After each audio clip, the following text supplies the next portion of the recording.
Okay, so welcome to the mold inspection class, and we'll go ahead and get started. And anybody who has questions can feel free to ask the questions whenever you're ready.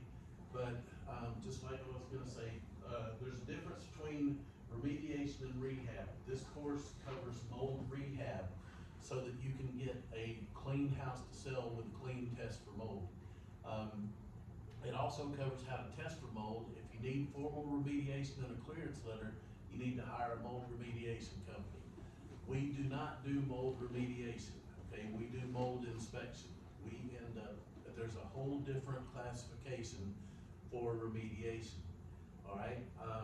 So this is not a remediation class. That's something that's different.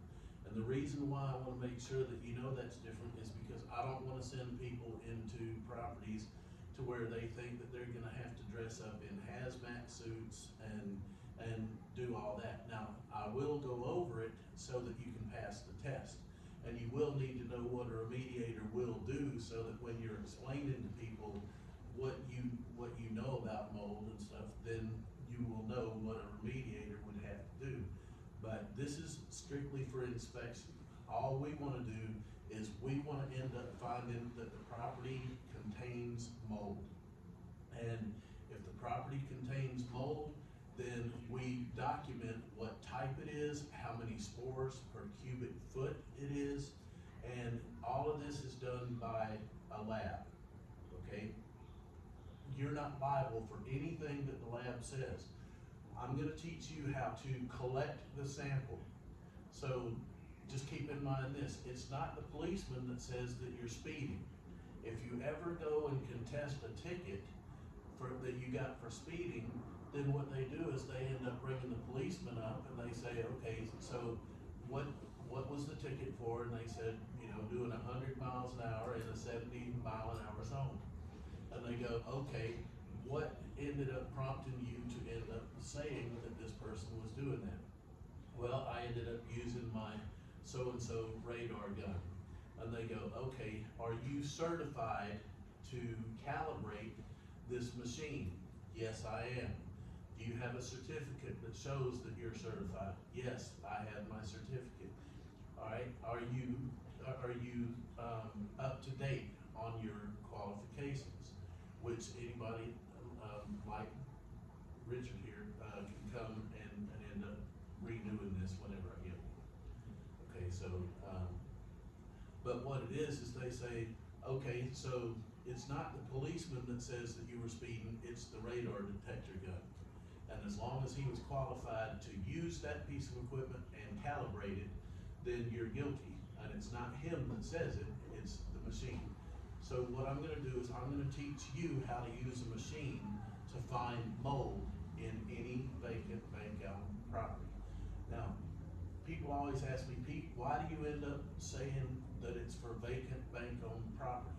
And it's simply because of this. I don't do it to an individual because it will take money out of an individual's pocket, okay? And in the real estate business, even my brother Tony will tell you that we're not out to take advantage of somebody just to end up making money. What we wanna do is we end up getting good deals by solving people's problems, you know, and the money comes. If you help somebody, then the money comes. So if I was to do this to somebody who was living in the home, then it's gonna devalue what they would have to end up giving the discount, or they would have to fix it. And the reason why I do it to vacant bank-owned properties is because they have literally hundreds of properties that Tony ends up telling me about, ghost properties and stuff like that it's not coming out of anybody's pocket, and the bank's there's no value on these houses anymore once they're taken back by the bank. They don't have a mortgage on them, so really what their value is what will an investor give them for this property, okay? So what I do is simply this, here's the formula. I find listed bank-owned properties. I find out what they're asking for them. I end up offering 10% below what they're asking for them. That gets my foot in the door. Then during my 10-day inspection period, I end up going in and doing this mold inspection. inspection test, okay? I send it off to a place called ProLab. ProLab emails me the results back. So what you do is you take the test, you overnight it by FedEx, which I'm gonna show you how that's already pre-set up during this course. You already have pre-made labels and everything. And because since you are a certified person, or actually in the business of doing mold inspection, then if you were to try and do this on your own, and you can find ways to take mold tests, but you send it to ProLab, well, what they do is they charge you $40 to test what you're doing. But that's only $40, so where do they make their money? If you're not in the business, then they sell your name to every mold remediation company there is out there, and then they end up hounding you because they know that you have mold in your house, okay? And so what they do is they make more money off of selling the list of names than they do actually doing the test. But if you're in the business and you're registered with them, then they only turn the results over to you, and they don't sell your name, and they end up giving you there's a barcode on it that says who you are and all that. So that's the advantage of being through one of these classes. So you're going to be able to end up getting a remediation company to give you an estimate on what the repairs would be, and then you're not going to, I'm going to show you in this course what the EPA says is good cleanup products that they will accept to be used to clean the mold, provided that it's not a toxic mold that's over and above the suggested amount of safeness. Then then you're good with just cleaning. So you send one off and it comes back elevated. You end up doing the cleaning process that I'm going to show you afterwards, and then you have a second one that comes back non-elevated. That's the one that you disclose when you sell the property. So one you end up getting that shows that there's molds in the house, toxins, allergens, and bacteria. The second one that you do is after you clean up, that shows that now you have a safe house to sell. And all you have to disclose is the one that says that it's got non-elevated levels of mold, okay? So that's how this works. All right, so what we're gonna cover is introduction to mold, where and why mold grows, finding mold and moisture, general remediation issues, large areas and other special concerns, containment and personal protective equipment, evaluating the remediation, communicating with the occupants, and mold prevention. Okay, so y'all can stop me at any time for a question if you want to, since it's a small class. Otherwise, I would put it to the end. All right, so David knows that molds are found indoors and outdoors. Okay, so if I said, is mold found indoors? The answer would be true, or yes, right? Okay, so is it also found outdoors? Because it says molds are found indoors and outdoors. I don't have to say, is mold found indoors and outdoors? I can ask you one or the other, and either way, mold is found indoors and outdoors. And David knows that. Mold breaks down and digests organic material called fungi or mildew. It multiplies by producing microscopic spores. It floats in the air and is carried by the air, and it lands on something. Once it lands on something, then it will end up using a food source to make it grow. So mold is not a problem indoors unless it lands on a damp spot and grows. So mold will digest anything that it grows on. All right, so that being said, let me end up telling you what you need to be afraid of and what you don't, okay? If you go into a property, and I think that we've all seen something like this, if you walk in and there's mold from floor to ceiling, and it's all over the walls from toes to ceiling, then I'm not worried about that, okay? Because it says that most molds, what they do is they float in the air until they land on something. Once they land on something, if there's a food source like moisture or something that they can eat, then it will grow, okay? Now, toxic molds are too heavy, too wet, too dense to end up flying in the air. They end up only spreading maybe 2 or 3 feet from where they start. So if it's a toxic mold, and this is not 100% guaranteed, this is just a rule of thumb. If it looks like a big dark spot that doesn't seem to have moved or grown, flown up and everything, you can see spots in the ceiling tiles, you can see spots on the walls, you can see growth that come up 2 or 3 feet on the wall and everything. But if it looks like it's wet and heavy, no matter what color it is, then that indicates that it may be a toxic mold, okay? Because toxic molds are wet and heavy, and they normally don't travel through the air, all right? So that's the big difference. That's if you wanted a rule of thumb to where when you walked into a house and you decided, should I be wearing some sort of a mask or cover to come in here, then that should be your first indication. Does it look like it's wet and it doesn't grow, but if it goes all the way up the wall and everything, then that's gonna be just a regular, worst case scenario is you get sniffles and maybe runny eyes or a runny nose if you're subject to having a problem with it. Quick question. Yes. So I know when I think EPA standards, I think like zero, you know, they put the standards high at 0% chance you're gonna have like an issue, right? So Right. if you're walking into a house that has toxic mold, what are the odds you actually get some health effects or get sick from it? You know, I would end up saying about 10% at the most is what has been in my experience. I have only had 4 people in 20 years that I have been doing this that had enough toxic mold in the house that they could not repair it themselves. Okay. With a remediation company, okay?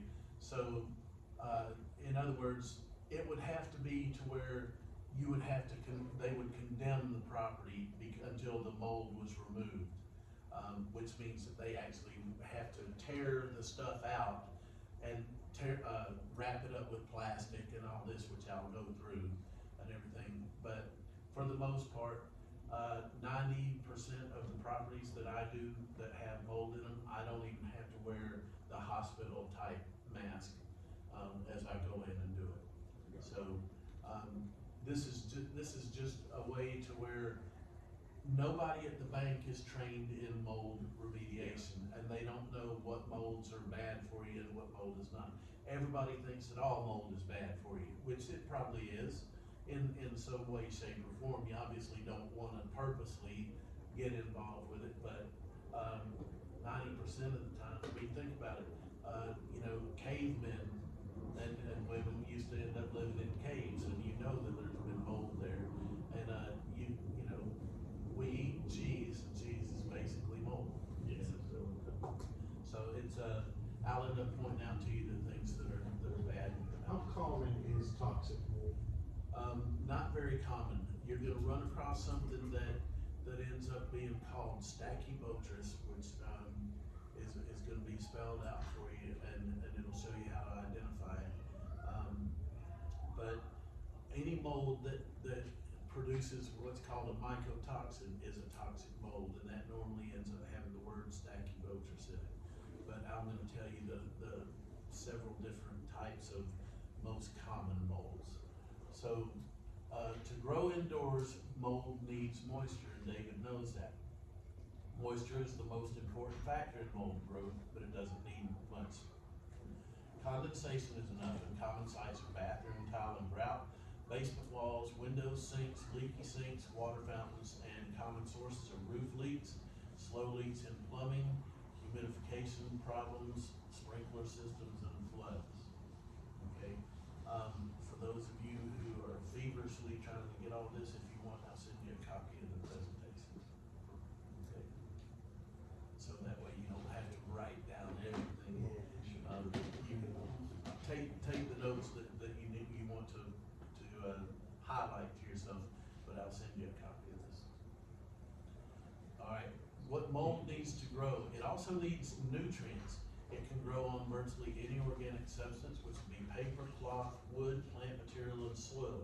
Temperature is not normally an issue with mold. We've seen mold in refrigerators, we've seen mold, in the hot sun over 100 degrees. Okay, so, temperature does not have a problem, producing mold, it's not a factor. You see mold in the refrigerator all the time. And that's normally not a toxic mold, normally. Alright, molds produce allergens, irritants, and potentially toxic substances, or chemicals called mycotoxins. Alright? David knows this, mold does not have to be alive to cause an allergic reaction. Mold does not have to be alive to cause an allergic reaction. It can be dead on the wall. It can be just a dust. Okay? Now, the reason why I end up telling you that we want to do air samples, because there's 5 or 6 other ways to sample for mold, like tape, swabs, and all kinds of stuff. But we do it in the air, we do air samples, because what is the most common way that mold spreads is through the air, okay? So if you want to end up making sure that you get a good characteristic of what's in the air in any property, you do an air sample. Now, there's gonna be times that if you look over here by this window over here, how many of you looked and seen in the sunbeams that are coming through millions of particles floating in the air? Okay, those are molds, allergens, toxins, and bacteria. We just don't pay attention to it and don't think about the fact that that's in every bit of the air. It's just we're seeing it because it's got the sunshine on it. But that's throughout every single place that you're walking, okay? So the trick behind this is that every vacant bank-owned property, or the property you live in, the property I live in, no matter what, is gonna test positive for mold. So that's your ringer right there, is it's guaranteed to test positive for several kinds of mold. The trick is that unless you've been to a class like this, you don't know what is gonna cause symptoms and what's not, okay? So you end up putting in an independent laboratory that says this property that this bank is offering for sale has 14 different types of molds, toxins, allergens, and bacteria, and this has been known to cause serious illness and or even death in people that are allergic to it, okay? So then you end up saying, well, now that you've been served this from an independent laboratory, I had a remediation company tell me what it was gonna cost to remediate the mold. Now I'm adjusting my 10% below what you're asking offer exactly less what this remediation estimate is. Okay, so we have people in our RIA group that do mold remediation. They know that only 1 in 10, if that, you're gonna actually use them for mold remediation. Because most of the time, the only people that actually do remediation are ones that, number 1, have a toxic mold that they need to get rid of, or 2, they're afraid, okay? So what we do is, they end up saying that they give free estimates because they're obviously gonna wanna do the work. I guarantee them that if we end up having a toxic mold situation, that we will use their company to do it. But for them to end up giving us the estimates that we need, and they know up front that 90% of the time, we're just gonna clean it, and we're looking for the estimate on what it would cost if we didn't use cleanup type situations, then we pay them $100 for their time, okay? Which is good, because even if you're doing a $30,000 house and you're getting 25% discount on it, it still covers, you know, the cost of what you got to learn how to do this, you know. And think about this, I've had people that I taught this in California, and in California, properties are over $1 million very easily. And I've had people that got over $270,000 off of a property, you know, just based on the fact that it's more expensive out there. So it doesn't matter whether you're doing $20,000 houses or you're doing $2 million houses. I base it, instead of saying, oh, you can make 25 grand off of this, it's basically a percentage off of wherever it is that you're gonna buy. And I base it on this. I do it in the kitchen because the kitchen is the most expensive rehab that you'll do. And so I get an estimate on what it's gonna take to remove and replace all the cabinets, countertops, flooring, and appliances. And that normally ends up being a reasonably big amount, about 25% of what the property value would be that I'm offering. And so that's how I get to what's my offer gonna be. Now, then I end up going and I use the techniques that the EPA says are acceptable to do the cleanup, provided that it's not a toxic mold, okay? So now everybody sees the premise on why you're here today is because it's guaranteed to get you a discount. It's whether they'll give you the 100% discount or whether they're going to end up counter offering you. But once you end up putting the fact that an independent laboratory says that it's got mold, they now have to disclose a copy of that test as well as a copy of the remediation that it's gonna cost to end up repairing it. They have to disclose that to everybody that made an offer before and everybody who makes an offer afterwards. So if they're disclosing that it's got something in there that the bank can be held liable if somebody got sick or ill, then they would just as soon give you the discount than they have to mess with it. Now the good thing about that is once you end up doing a mold property and you buy it, then you end up going back to the bank and saying, okay, now that you know that I'll buy a property with mold and you can't stand to have properties with mold, give me a list of all your properties that have mold in them that you know about, and you know, I'll make offers on them. If you go to one of these and you go through those steps, maybe you don't have the money up front to purchase it. Is that property, can it take a mortgage or is that frozen because they won't loan on that? And the next question would be, then would the bank look at me as an individual and say, I'm credit worthy, so I'll give you a personal loan and then you buy it that way? Yes, there's two ways that you can do it. A mortgage company may not want to end up putting a mortgage on it until it has a clearance letter, okay? But somebody like me who does private money, we would obviously end up doing it, especially knowing that you're gonna end up getting a discount on it.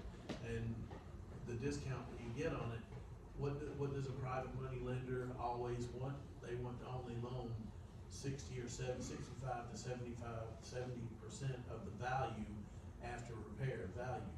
Okay, so they know if you're gonna get 25% off because it's got mold, then they'll loan you the purchase price, knowing that the after repair value is gonna meet their criteria.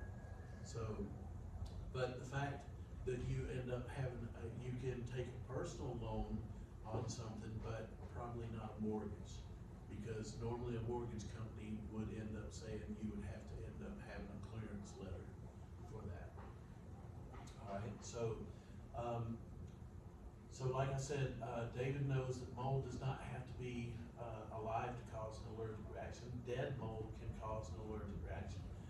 It causes headache, sneezing, runny nose, red eyes, skin rash. It can cause asthma attacks in asthmatics that are allergic to mold. See, everything in here says if people are allergic, if people are prone to problems with it.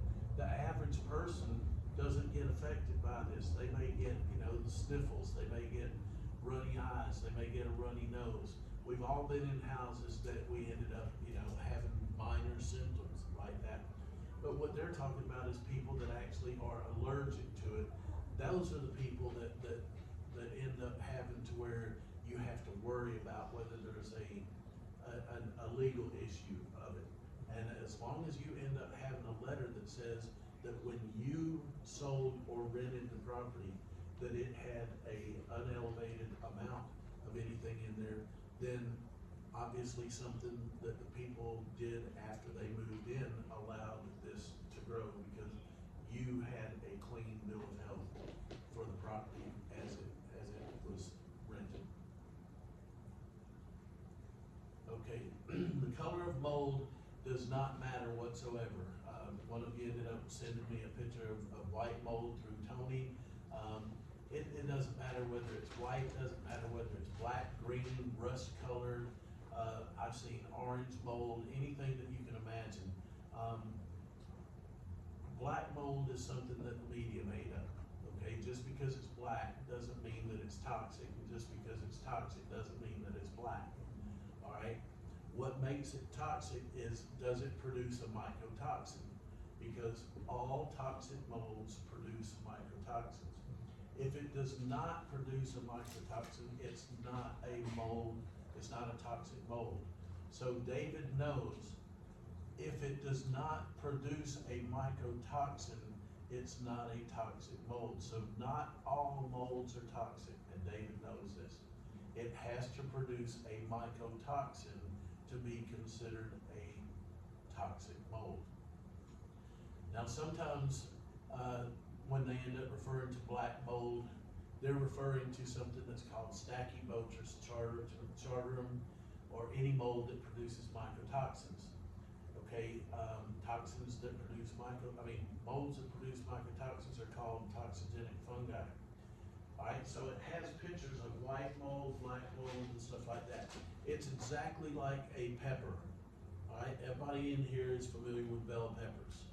Okay, but what most people don't know is when you see that there's green pepper, green bell peppers, red bell peppers, yellow and orange, it's how long do they stay on the vine, okay? It's the same vine, just like it's the same mold. It's how long has it been on the vine is what color it turns. So the age of the mold depends on what color it is and what it's been feeding off of, okay? So don't ever let the color of mold end up indicating to you any preference on whether you think that it's bad or not. And that's the biggest thing that the media did, is they ended up saying, oh, black mold, black mold, black mold, and so now everybody's afraid of black mold. 90% of the molds you run across are going to be black at some point, and so you can't base it on that. All right, a moldy smell. Anytime that you have a moldy smell, that indicates that you should end up doing some sort of investigation, and David knows that. Okay, they're called MVOCs, microbial volatile organic compounds. They have a strong, unpleasant odor, and they're the source of a musty smell. And David knows that anytime that you have a moldy odor, then it should be investigated, okay? And MVOCs are linked to symptoms like headache, fatigue, dizziness, nasal irritation, and nausea. Okay, now here's the biggest misconception that everybody goes through. According to the EPA, and David knows this, that the use of biocides, which in this case, chlorine bleach, laundry bleach, is not recommended during mold cleanup. So David knows that per the EPA, then you're not supposed to use bleach for mold, okay? Now, let's talk about the real world. And here's how they know that you're gonna use bleach anyway, because what does every mold killing product on the market have in it? Bleach, okay? But the reason why the EPA wants to tell you not to use bleach is because most of the time you mix it with something else, like ammonia or something, and then it becomes to where the fumes are dangerous to you. So the EPA, David knows, will say that you cannot use bleach. Now, everybody in the world now knows that, but if you do use bleach, which we know that you will, okay, then you would not make sure that you don't mix it with any other cleaning solutions. 100% straight bleach is fine, 50-50 bleach and water is fine, okay? But according to the EPA, you're not supposed to use bleach, alright? And I had already told you this, and it's gonna repeat itself over and over again during here. Dead mold is an allergen, okay? Dead mold is still allergen. It's not enough to kill it, you must remove it. Alright, so here's the examples of mold. Stachybotrys is something that produces, trichoethicene, which is a mycotoxin, and it's poisonous by inhalation. So if you have Stachybotrys of any strain whatsoever, then that is a toxic mold. It produces a mycotoxin. Alright, and here's how you end up knowing whether you're being exposed to certain types of mold. If it's a toxic mold, you're gonna end up having flu symptoms, sore throats, diarrhea, headaches, fatigue, your skin's gonna itch, your hair's gonna fall out. This is with long term, you know, if you're living in with it. It ends up suppressing the immune system, it affects your lymph nodes, and it gets into your bones, okay? It also gets into your liver and your kidney. That's why toxic molds are deadly, okay? So if you have a certain amount of this, it's acceptable to clean it, provided that it's not over a certain amount, which we'll get into, alright? So it's not a deal killer to have a toxic mold to where you gotta say, well, I'm not buying that property. If the property has enough in it to where they want to condemn the property, then yes, you walk away from it unless you want the land, okay? So, but other than that, the most common ones that you're gonna have are like aspergillus. Aspergillus is something that it bothers your lungs. If you go into a property and you cough a little bit, you start getting a tickly throat and you cough a little bit, then you're gonna know that basically if it's affecting your lungs and your breathing, a tickly in your throat, a little bit of a cough or you know, a little shortness of breath, then you know that that's aspergillus that's growing up and down the walls. Or you ended up going into a property, and let me end up telling you, only do this on your way out of the property. Never open the refrigerator in an abandoned property until you're ready to leave. It's always the last thing that you do, because when you have a bank-owned property, the first thing that they do is they turn off the electricity so that it's not costing them money. So if somebody has not emptied the refrigerator out, then if the first thing that you do when you're walking through during your inspection, you open up the refrigerator and this smell comes out, then the rest of the time that you're in that house, you're smelling that putrid smell. So I always teach people, don't ever open the refrigerator until it's the last thing you do, because then if it's got something in it that has spoiled, then you don't have to smell it the whole time that you're doing your inspection. So that's one of your best tips today and everything. So aspergillus is basically something that ends up bothering you in your lungs or coughing. Cladosporium, those are causative agents that cause itching skin, give you a little bit of a red rash, but your eyes are gonna water, okay? When your eyes start watering and you start getting a runny nose, then that's going to end up telling you that you've got cladosporium that you're messing around with. Now, keep in mind that for every one of these 4 things, there's probably 100 different strains of each one of these, but this is just the basic name of it. Curvularia, that ends up getting in your eyes, makes it definitely to where your eyes are watering the whole time, your eyes will burn and stuff like that. So these are some of the examples of mold that you have, and so we've gone through the first of the 9 modules. Alright, mold can grow on any organic substance as long as moisture and oxygen are present, then you will have mold, okay? Moisture, and David knows that moisture is the most common cause of mold. wood, paper, carpet, food, and insulation are things that mold can grow on. Alright, now keep in mind, if you've seen mold in insulation, it can't grow on the fiberglass insulation because it can't eat it. But if there's paper on the back of it, that's how you see it in insulation, because it's growing off the paper and it just happens to spread somewhat into the insulation. Anytime that you end up seeing something like that, wood, paper, carpet, I've seen it on countertops and even tables tops like this. It can't grow on this because it can't eat on it, but that means that there's something on it, like a food source, like dirt or some sort of sugary something, somebody ate something on the countertop, and it's growing off of that. Okay, so a lot of times, man, there's aspergillus. So, in other words, a lot of times, then just a Clorox wipe or whatever those disinfecting wipes that you end up buying and just pull out is good enough to end up wiping down a lot of your stuff with. And that's gonna be one of the cleaning products that's approved for all this. You control mold growth by controlling indoor moisture. Then it's got a picture of a sandwich in there, and it ends up showing you basically the different types of mold growth that you can have, and that it's refrigerated and stuff like that.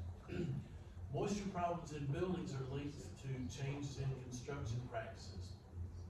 Delayed maintenance can lead to moisture and mold problems. So leaking roofs, leaking or condensing water pipes on the inside of walls can do it. Leaking fire protection, sprinkler systems, landscaping can make water come into the house and cause mold. Gutters and downspouts that don't have the water taken over 4 feet away from the house.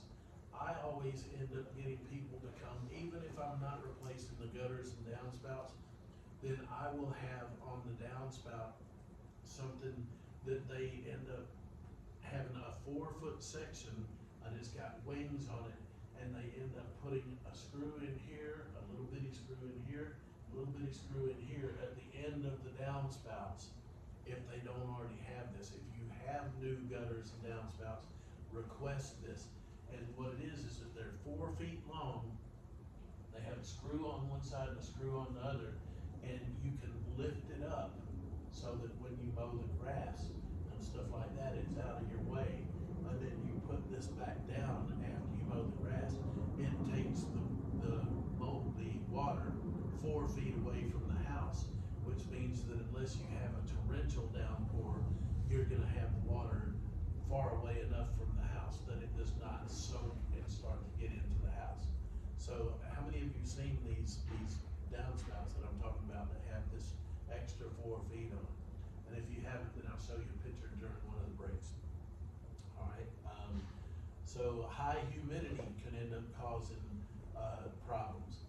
I don't know if y'all are familiar with this, but I know people that during the winter, they end up pulling the tube from their clothes dryer out from the wall, which blows the damp air out and stuff, and they put it down onto the floor behind their dryer, and every time that they end up doing laundry, then they blow that warm damp air into the house to warm the house, especially if they have a 2-story house. Okay, and what they're thinking is that it warms the downstairs, and then hot air rises, so and they think, well, it'll keep down my heating cost and it'll keep everything warm. But what you're doing is you're blowing warm damp air, and it's going to end up getting to where it actually causes condensation on something, and if it's got a food source, it'll grow.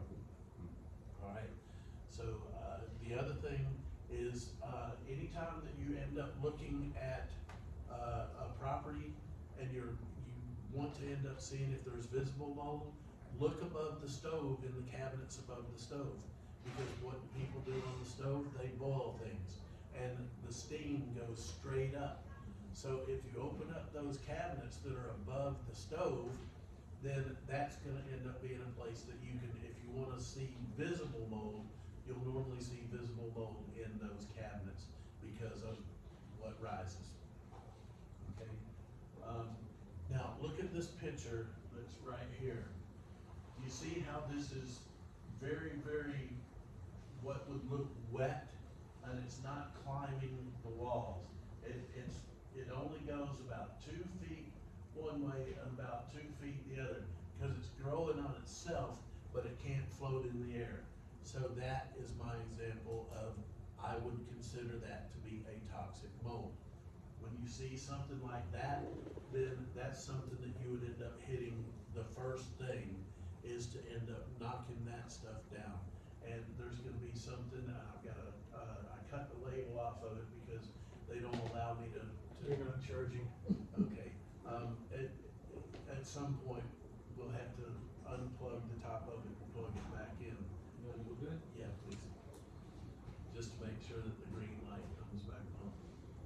And, so that, that right there is basically what I would end up hitting with something called Mediclean. Mediclean, Mediclean. Mediclean used to be called Shockwave, and before that, it used to be called Microban Plus. Okay, you can get this at Airgas. Does everybody know what an Airgas place is? It's a nationwide company that sells industrial type cleaners and stuff. Or you can get stuff like this at ZEP, Z-E-P, JohnDon.com. Any place that sells janitorial equipment or janitorial supplies will have Mediclean or one of these.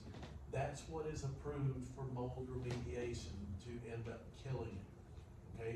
Now What was here. the first name you mentioned, first name of the company, before that? Oh, Airgas? Airgas. Yep, AIR-GAS, Airgas.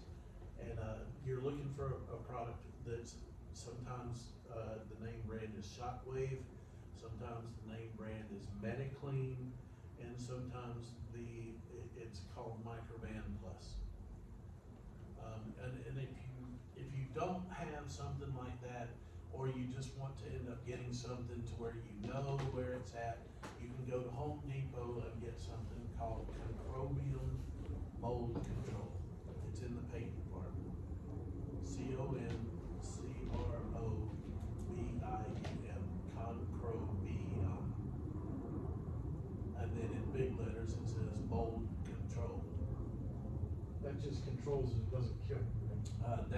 What I do first, and David knows that the EPA does not approve this, but what I do is I go in with a pump up sprayer, just one of those garden sprayers, and I'll spray everything down with bleach, 100% bleach. Now, do not ever buy, unless it's for your laundry, low splash or no splash bleach, okay? Make sure that you never buy no splash or low splash bleach, because it's too thick to spray through any of your sprayers, okay? You want just the regular laundry bleach. It doesn't have to be outdoor, it doesn't have to be special. It's just, I go to Walmart to get great value bleach, but I make sure it does not say low splash. Because if you use the low splash, it's thick like syrup. Yeah. And so it won't spray through a pump up sprayer. And it's really hard to spray through even like a paint sprayer type thing, because it's a little bit thicker than a lot of paints, okay? So I end up always making sure just to get regular chlorine bleach, and that works out real good. I'll spray it with bleach, and that will make the physical appearance of it disappear, but it might turn it into a white dust, and you can sponge that down, and then I go over it with the Microban Plus, Concrobium, or the Mediclean, whatever it is, that kills the roots. Because just use bleach. Bleach kills it on the surface, but mold has roots and it will come back unless you kill it. So you can remove it with all these temporary products that you buy at the grocery store, but unless you kill it, then it's gonna come back. Alright, so go ahead. These products, I mean, should I recommend these to my wife for Yeah, the shower? I mean, would they, well, you know, with cleaning the shower or? in the shower, basically what we do is we just use regular bathroom products and everything and spray them in there. What we're talking about is for like in crawl spaces where mold is on the wood, it's underneath the crawl space, or it's climbing up the concrete cinder blocks, or, you know, it's on the walls or something like that. If it's just on your tile and stuff like that, then any old, bleach product, including bleach itself, is okay. Just put a little squeeze sprayer and actually spray that you get at the dollar store. And stuff like that, you can do 50-50 bleach and water, and it's fine. But, I'll tell you the safest thing that you can use, and now they're starting to end up making this to where mold remediation companies do it. You can get 3% hydrogen peroxide at any grocery store, any store that sells anything has the regular 3% peroxide, okay? Well, people go, well, so you're spraying that on the mold? Yes, it kills mold, and it's cheap. And people go, well, do you have to wear any special equipment or anything? Is it gonna hurt you? No, because how many times have you heard that if you have some sort of mouth infection or something, that you can gargle with hydrogen peroxide? You can actually put it in your mouth and rinse your mouth out. Okay, so they have it now to where if you go to Zep or janitorial supplies, you can buy it in 5-gallon buckets, you can buy it in 55-gallon drums, and stuff like that. And they have it to where if you are a mold remediation company, then you can get it to where it's 35% hydrogen peroxide instead of just 3%.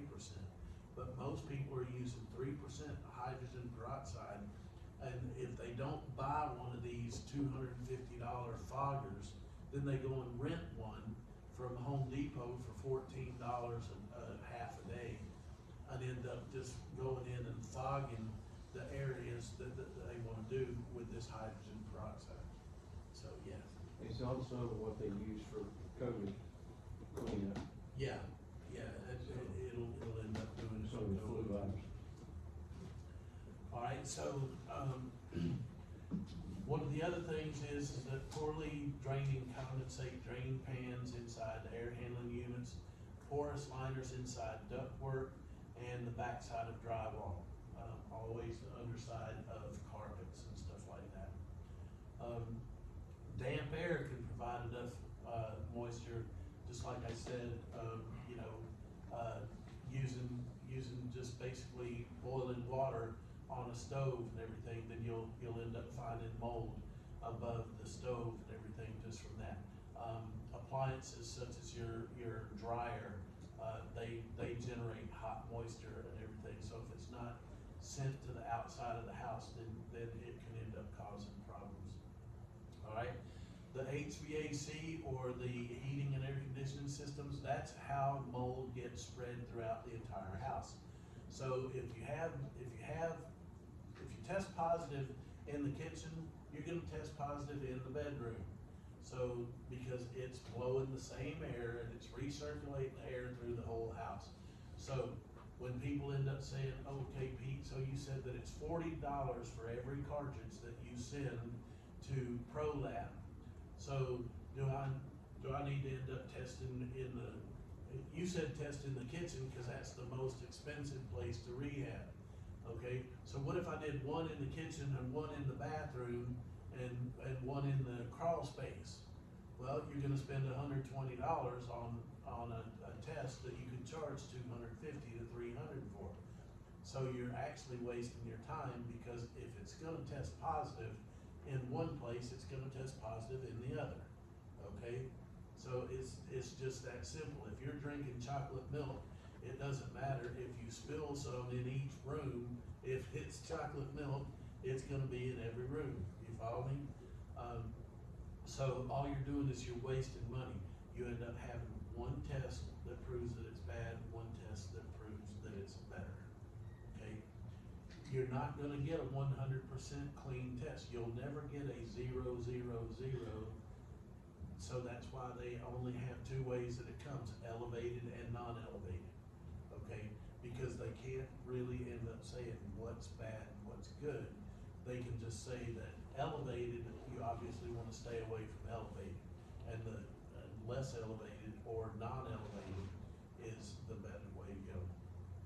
Alright, so mold growing in the HVA ducts can spread throughout the house and must be resolved quickly.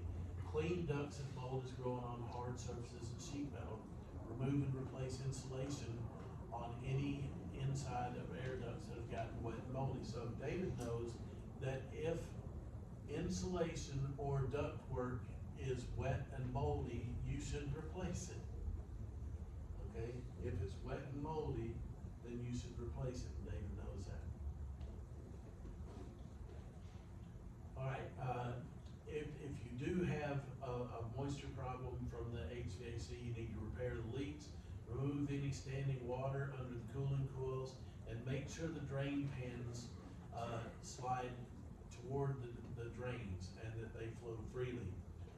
Seal and insulate all air ducts in non-air conditioned spaces, and make sure that carpets, drapes, and furniture are dried promptly after cleaning.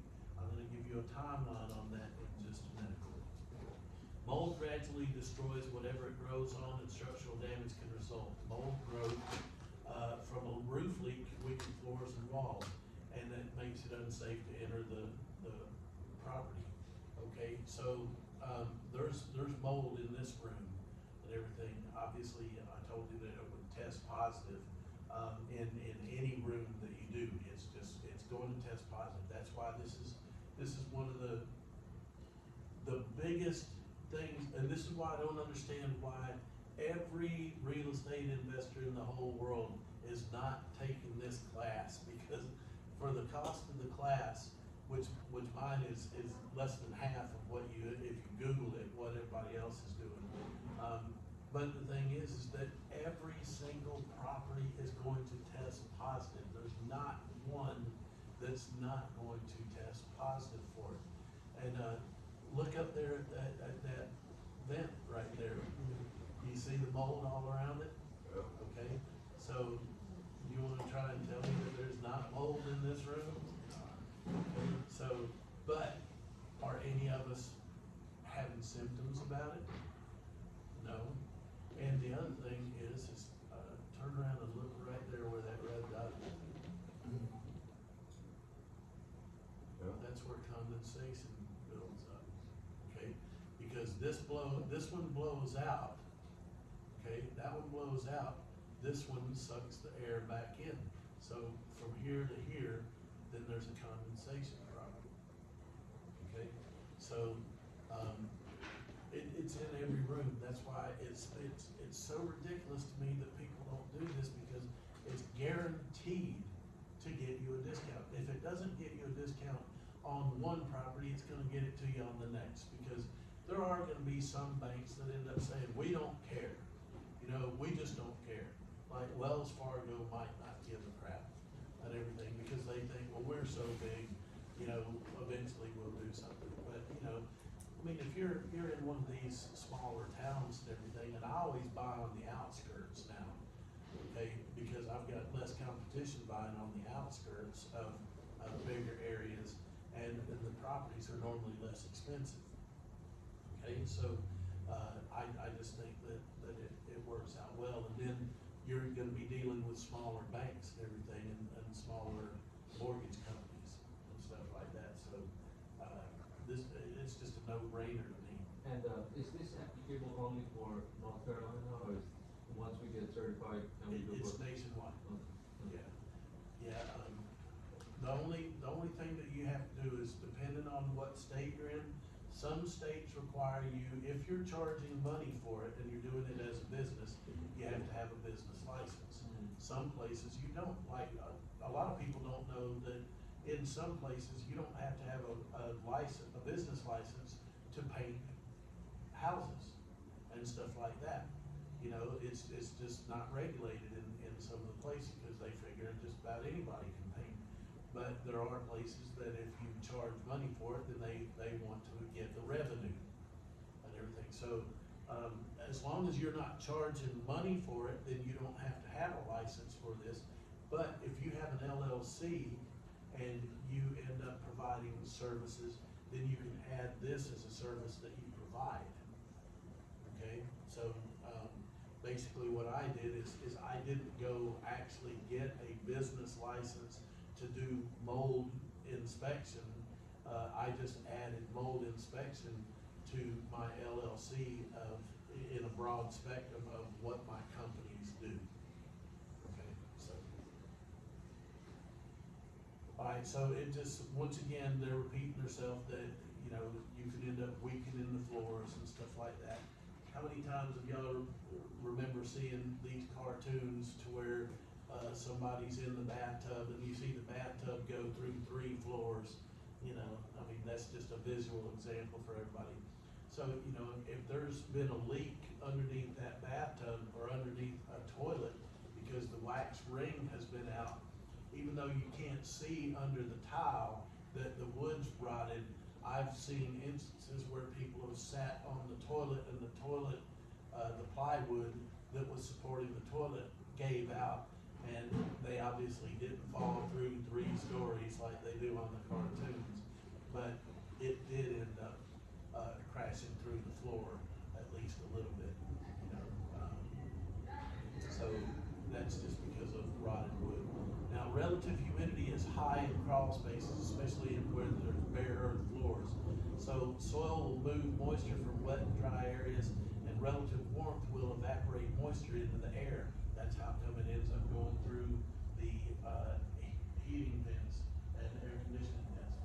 If you have any pooled water underneath any crawl space or any property that you have, make sure to end up getting a wet and dry shop vac in there, suck that stuff out, or hire somebody to do it, and then end up putting some blowers or some heaters in there until you dry the place out and everything. Because remember, every time that your heater or air conditioner turns on, then you hear this whoosh. What it is, it's pulling the air from all the empty space areas in between the walls, in between the crawl spaces, in between the attic areas, and it's whooshing that air through the circulated area. And that's why it floats through the air and it lands on something and it grows. Alright, now David knows this. Anything that gets wet, you need to have it dry between 24 and 48 hours to avoid mold. And David knows that. You have to dry something within 24 to 48 hours. You do that by increasing air circulation and temperature. Commercial firms use large fans, dehumidifiers, and stuff before mold has a chance to grow. Alright, so if you take action, then it will save money in the long run because no remediation work is required, and David knows that. If you take action within 24 to 48 hours, then no remediation work is required, and David knows this. So 24 to 48 hours will save money in the long run because no remediation work is needed. Alright, now we're gonna talk about floods because y'all have had floods, okay? Right? All floods must remove contaminated materials and reduce moisture, humidity. Standing water and wet materials are breeding ground for microorganisms. Viruses, bacteria, and mold can be ended up growing from this, and it can cause disease, trigger allergic reactions, and continue to damage materials. Anytime that you have flood waters, then it has to be done by a professional. So it's not something that we do. We're doing mold inspection. And you know that if the difference between flood waters is not water that started inside the house and worked its way out. This is water that started outside the house and worked its way in. That's how an insurance company would describe a flood water. Flood water is dirty, contaminated water that started on the outside of the house and moved in. There's no such thing as they consider a flood to where it started inside the house and then went out. That's considered a backup or something like that, but floods are catastrophes that actually end up coming from out there. All right, so you want to investigate moist, damp, wet spots and everything, which means carpet, paneling, and drywall.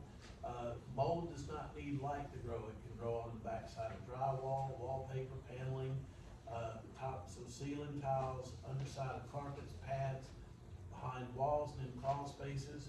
And a lot of times it's in utility tunnels and pipe chases and liners around. Now, see these roof tiles up here? That's called porous materials or cellulose. And David knows this. If it is wet and it's a porous or a cellulose material, then it must be discarded and replaced. If it's porous or cellulose material and it has mold on it, it must be discarded and replaced.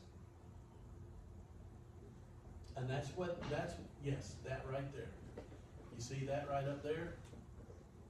That right there is not a toxic mold in my opinion. Obviously, I haven't tested it, but based on my 25 years of experience, that is not a toxic mold.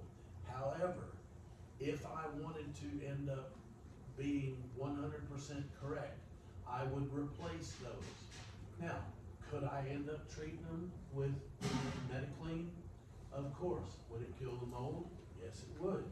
But the thing is that if it's porous or cellulose material, will I actually be able to get inside all of that fiber that's in there and kill everything that's in there, or would it continue to grow?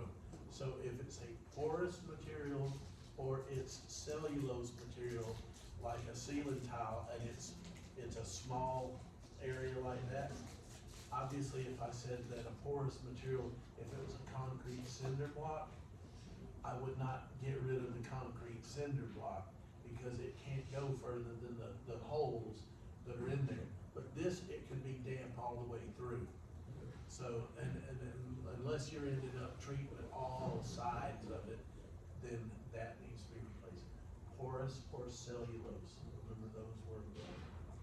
So, let's say that you have a house, it's not going through the mold remediation deal, and you're gonna sell it. Yep, So, you could treat it or remove it, right. but after you treated it, would you hit it with like kills or shellac or something like that? If and paint? I was gonna end up just, if I was flipping the house, and not renting it, to where I knew that it was gonna be my problem again later down the road, then what I would do is I would end up spraying that with bleach, Microvan Plus, or whatever the other ones that kill it, and then I would, end up having the ceiling painted, and I would do, kills or any type of the oil-based primers, okay? I never use latex primers, and the reason being is because latex primers, you will have mold growth come back through a latex primer. And anytime that you end up using a primer, you need to end up doing this. It needs to have the word sealer / primer. Never use a primer that does not say sealer - primer, because if it doesn't seal, it will come through. And 99% of the properties that are, that you end up using a latex primer does not say the word sealer in it, okay? Now, shellac is a good thing to end up doing because that seals it too. But when you paint over shellac, it stays shiny and it takes 3.5 or 4 hours more time to dry than the regular paint. So you see this shiny spot and you go, oh my God, is that gonna end up turning out to look right afterwards? But see, shellac used to be the thing that you'd use. You can't use latex on the oil primer, can you? Yes, yeah, you can use latex paint over an oil primer, but you can't use oil-based paint over a latex primer. See, you can always put oil over latex, but you can't put latex over oil unless it's an oil primer. Okay, that's the rule. Okay, now, this is the machine that I have over there, and the green light's gone off again. So it's either charged or it's just having a rough time over there. But, when we're doing, mold investigation, then it may require professional expertise. Well, you're gonna be the experts, because we are taking the course to become experts. Right, specialized techniques and equipment. I don't use a borescope. A borescope is something that you end up drilling a hole in the wall and you stick it through there. Y'all have seen like SWAT and all the TV shows, to where they drill a hole and they stick a little thing in there, and it's a little camera that twists around and look at everybody. That's a borescope, okay? I don't think that for what we do, that's not what we need to do. As a matter of fact, if I end up seeing to where there's mold and it's growing up off of the floor like this, if it looks like it's growing up on the wall and it doesn't look toxic to me, which I've shown you the difference, then what I'll do is I'll take a doorknob hole cutter. Does everybody know what one of those is? It's a round thing that goes on a drill. And I will end up going about this high above the baseboard, and I will, every so often, I will end up drilling one of those things out, and I'll look on the back of it to see if there's mold on the back of this drywall. If there's mold on the back of the drywall when it comes up 2 feet, and I end up going across 3 or 4 places on that whole wall, and I have mold on the back of each one, then I will end up taking a chalk line, and I'll measure up 4 feet on one side of the wall and 4 feet on the other side, and pop a line, because then I can replace the drywall by laying it sideways, and it'll take 3 pieces as opposed to 1, 2, 3, 4, 5. You follow me on that? Okay, so because it can only suck the water up so high before it doesn't have any more sucking power. So that's why I don't worry if something ends up flooding on the inside of a house and it gets under the baseboards. It can only suck up the drywall so far. See, most people replace the whole piece of drywall all the way across, and they will end up ripping out the whole room if it does that all the way around. What I'll do is I will end up knocking out the bottom 4 feet, knowing that it'll only climb 2 feet at the most, and then if I replace the bottom 4 feet all the way around, then I have saved literally 60 to 70% of the rehab cost in the room, because I didn't have to replace the top. Okay, so that's just that's a general contractor tip there. All right, so moisture meters, we always use moisture meters, which is down here. You rub it across and it tells you what the moisture is. But I end up using one of these. This is an infrared thermometer. All right, what I do is I take one of these in houses with me. Every time that I go into a house, what I'll do is I'll walk in, and if I suspect mold in the place, I will end up going to the place where I smell the musty odor, and I'm hoping that it's gonna be in the kitchen and everything. But if I want to pinpoint where I've got to replace stuff, then what I'll do is I'll point this at the wall, and it will end up giving me a reading. And then whatever the reading is on this, if it says that it's 70 degrees, then I will wait 15 seconds for it to reset. And then I will come to the next wall, and I will hit the next wall. And then if it says 70 degrees, I'm great. If I end up going to this wall and it says 64 degrees, I know that I need to investigate that wall. Because any place that it's colder than the other places is got wetness, okay? So that's what this is for. It's just a quick, easy way. The other thing I use these for is if I wanna make sure that when I'm inspecting a house, whether the heating and air conditioning works, I turn the heater on when I first go in there, and then I'll end up taking a vent and I'll shoot this, and it'll tell me what the temperature is that it's blowing out. I'll know whether it's heating. Then I'll go switch it to air conditioning. I'll wait about 5 minutes so that it gets the warm air out. Then I'll end up shooting this at one of the vents and everything, and it'll tell me what the air conditioning's blowing out at. So now I know, you know, if it's doing pretty good. The other thing is I can end up turning on the hot water, and I'll feel the water when it gets hot to my hand, and then once it gets to where it's hot enough, then I will end up pulling the drain stop and let it fill up to a certain point, then I'll turn it off.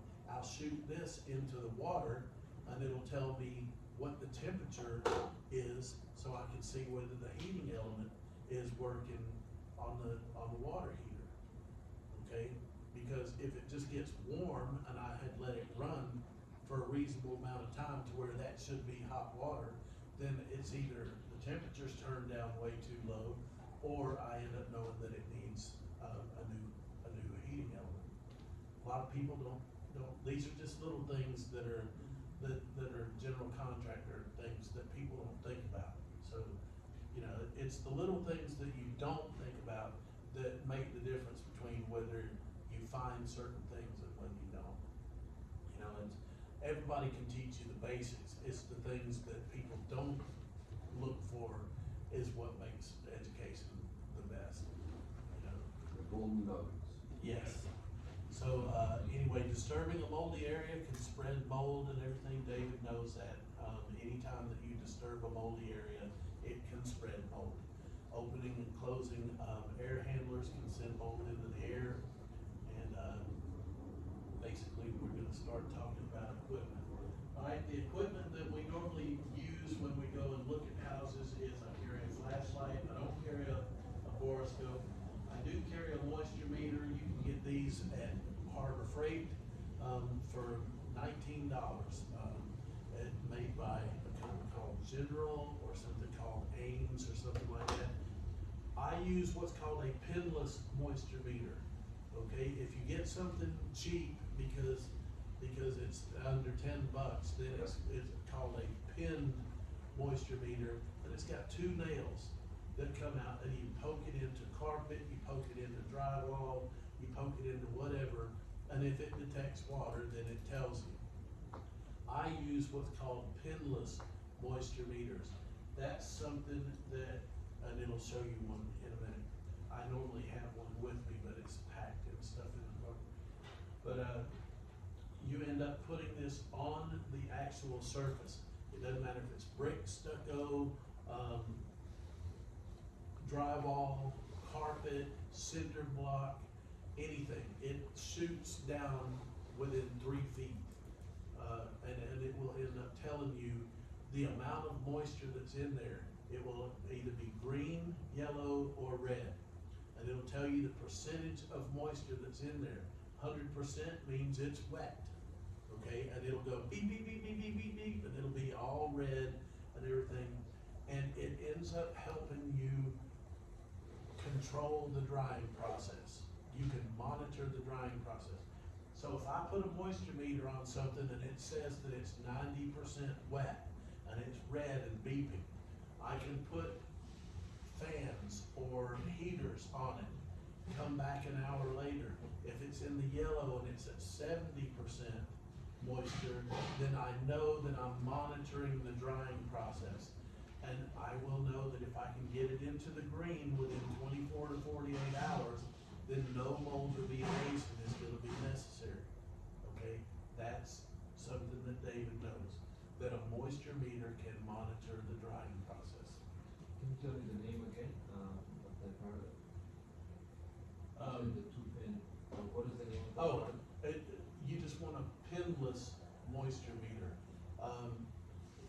General makes one, see this name brand right here, General makes one. I remember that. No, we can, you know what, why don't we take a break?